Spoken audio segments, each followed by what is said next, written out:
Welcome to this quick tutorial on how to crochet the single crochet front and back post ribbing. It's a variation where you work single crochet stitches around the post of a stitch, starting with a front post single crochet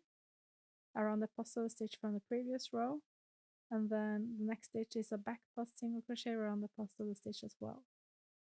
I'm not going into detail on how to do the front and back post single crochet for this tutorial because I have separate videos for that which will be linked below,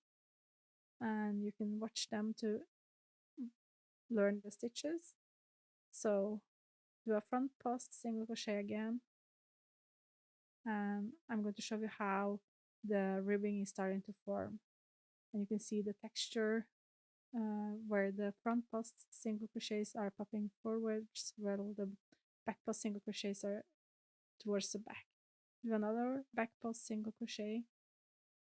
around the post of the stitch from the previous row, and you're going to continue repeating, doing a front post single crochet, then a back post single crochet,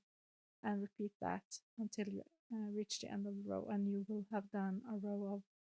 front and back post single crochet ribbing. And this is a great stitch for texture,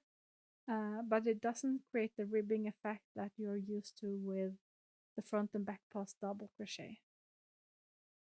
Doing another back post single crochet,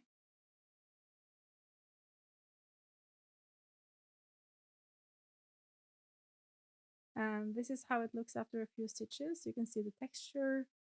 and the soft ribbing effect, and I'm also going to show you from the back how it looks, and each side of this fabric is the same.